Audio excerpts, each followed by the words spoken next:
আমি অসুস্থ হলে মা সারা রাত ধরে বসে থাকে, মা আমার সেবা করে। শীতের রাত্রে বাচ্চা প্রসাব যদি 5 বারও করে, মা রাগ করে না, বাচ্চার গলা টিপে ধরে না, বাচ্চাকে ঠান্ডার মধ্যে শোয়ায় রাখে না। ঘরে যদি কিছুই না থাকি, ভিজা জায়গার মধ্যে মা শুয়ে বাচ্চাকে বুকে আগলা রাখে। কথা বলে ঠিক কি না? মুমিন, তোমাকে লালন পালন করার জন্য তোমার আল্লাহ তোমার মার দিলের মধ্যে মায়া মুহাব্বত ঢেলে দিয়েছেন। সুবহানাল্লাহ বলেন।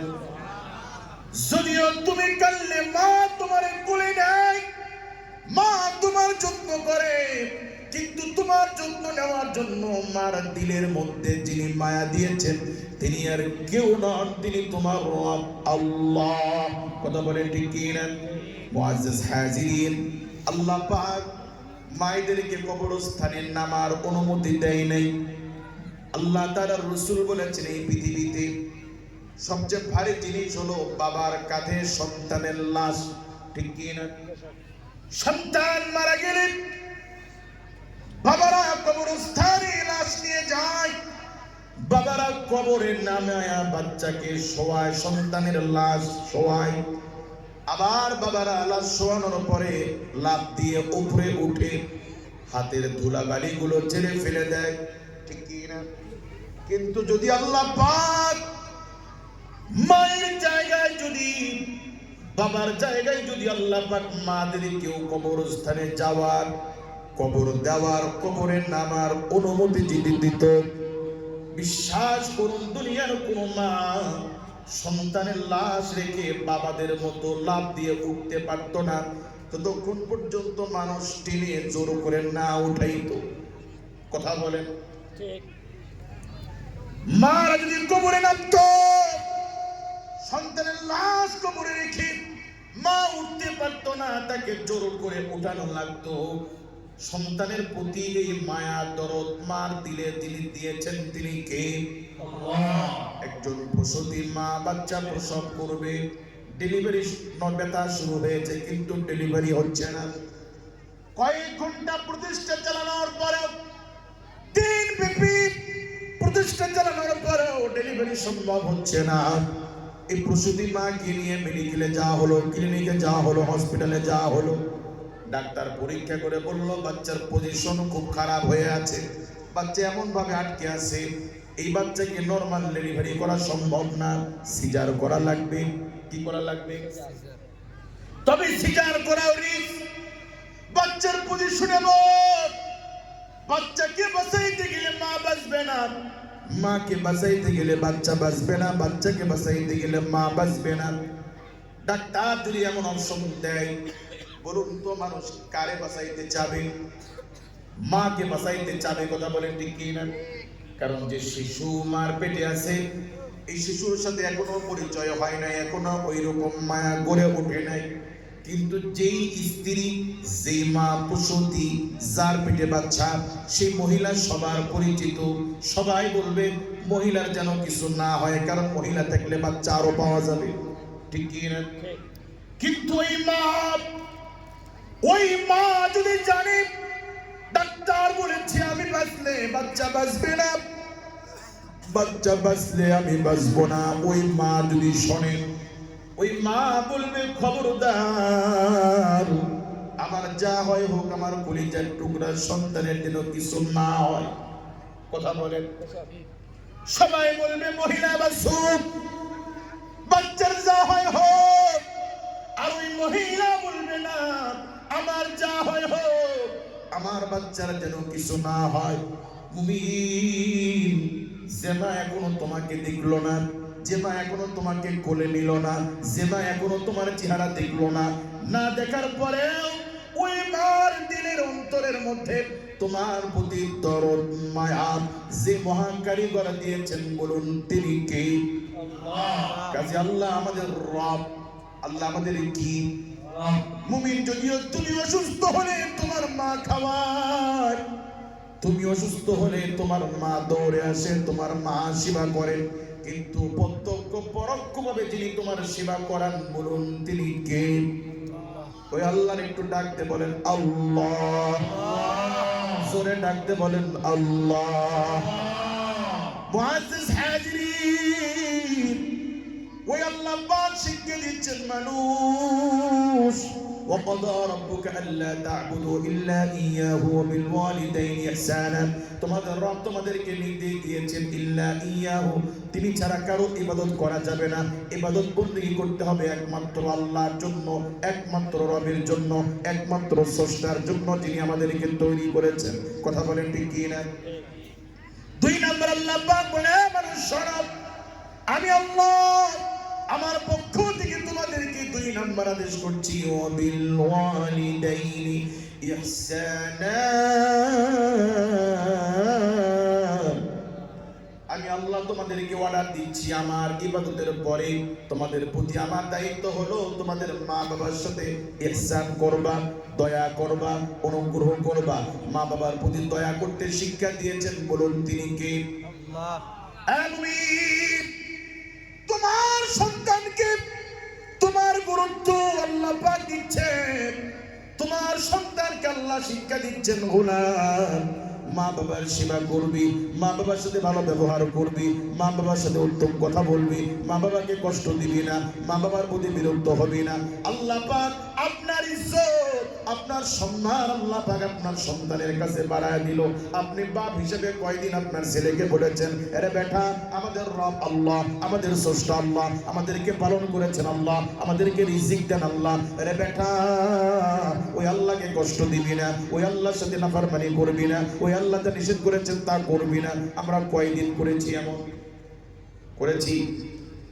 এই পৃথিবীর একজন জ্ঞানী মানুষ নাম লোকমান হাকিম, নবীও ছিল না, তিনি কোন নবীও ছিলেন না, রাসূলও ছিলেন না, তিনি ছিলেন আল্লাহর একজন আবেদ বান্দা, নেককার বান্দা। চেহারা তেমন সুন্দর ছিল না, নাক ছিল বেক, নাক ছিল বোসা, দেখতে একটু ছিল খাটো, চেহারার বর্ণ ছিল কালো। কিন্তু এমন ব্যক্তি লোকমান হাকিম ছেলেকে নসিহত করছে, ইয়া বুনাইয়া, ওরে আমার বৎস, আমার কলিজার টুকরা, শোনো, লা তুশরিক বিল্লাহ, কখনো আল্লাহর সাথে কাউকে শরীক করবা না। আল্লাহর সাথে কি করা যাবে না? বেটা, তুমি মুসলমানের ছেলে, তুমি ইমানদারের ছেলে, শোনো বেটা, লা তুশরিক বিল্লাহ ইন্নাশ শিরকা লাযুলমুন আযীম, জীবনে কখনোই আল্লাহর সাথে কাউকে শরীক করবে না। ইন্নাশ শিরকা লাযুলমুন আযীম, নিশ্চয় পৃথিবীর সবচেয়ে বড় গুনাহ, সবচেয়ে বড় জুলুম, সবচেয়ে বড় অপরাধ, সবচেয়ে বড় পাপ আল্লাহর সাথে কাউকে শরীক করা। আল্লাহর সাথে কি করা? এর চাইতে বড় পাপ, এর চাইতে বড় গুনাহ আসমানের নিচে জমিনের উপরে কিচ্ছু নাই। এই জন্য আমার বন্ধুরা, কখনো কখনো বিপদের সময় পড়লে হারাম হালাল হয়ে যায়। যেমন মরা গরুর গোশত খাওয়া কি হারাম, বলেন কি?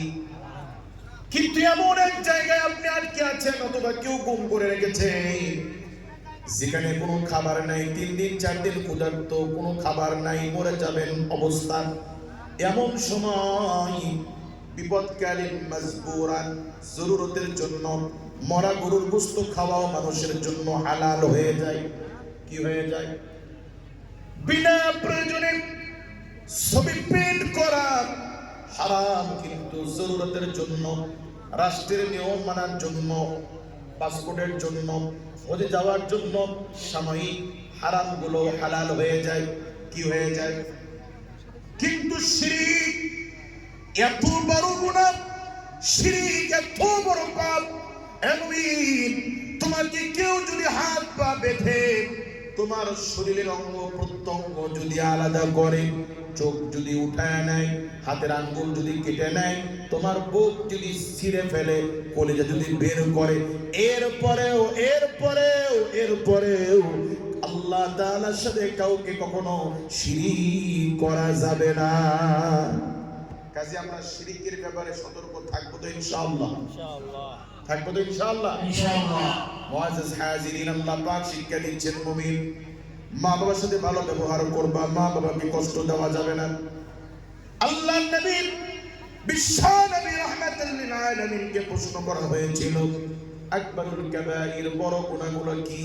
নবী সাল্লাল্লাহু আলাইহি ওয়াসাল্লাম বলেছেন, ইশরাকু বিল্লাহ, আল্লাহর সাথে শিরিক করা সবচেয়ে বড় গুনাহ। সুম্মা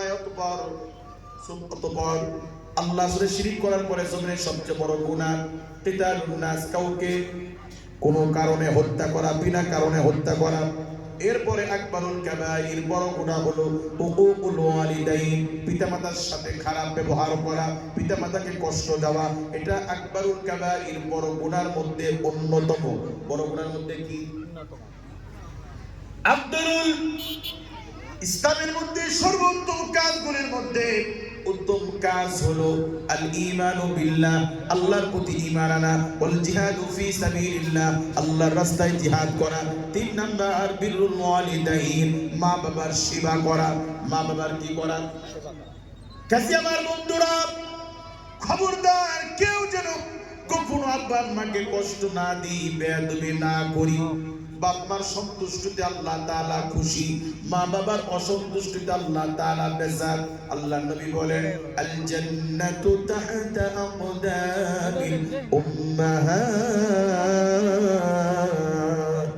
নবী বলেছেন তোমাদের জান্নাত আল্লাহ পাক রেখেছেন তোমাদের মায়ের পায়ের নিচে।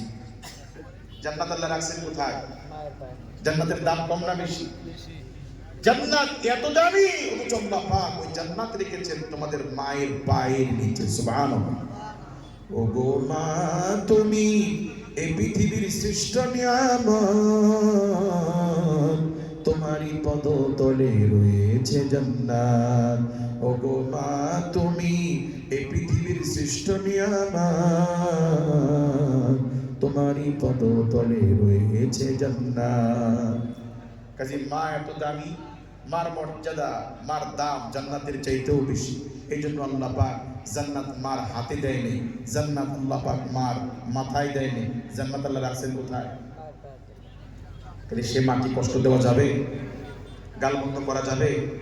আল্লাহ পাক কত সুন্দর করে বলছেন আল্লাযীনা ইন মাক্কান্নাহুম ফিল আরদি আকামুস সালাত। আল্লাহ তাআলা কত সুন্দর করে বলছেন ইম্মা ইয়াবলুগান্না ইনদাকাল কিবরা আহাদুহুমা আও কিলাহুমা ফাকুল লাহুম ইম্মা ইবলু। আল্লাহ পাক বলছেন তোমরা তোমাদের পিতামাতার দুইজনের একজনকে যদি বৃদ্ধা বয়সে পাও অথবা দুইজনকে পাও, ফালা তাকুল লাহুমা, খবরদার তাদেরকে ধমক দিবা না। তোমরা কখনো তাদের আচরণে ও শব্দ পর্যন্ত বলবা না, তাদেরকে কখনো ধমক দিবা না।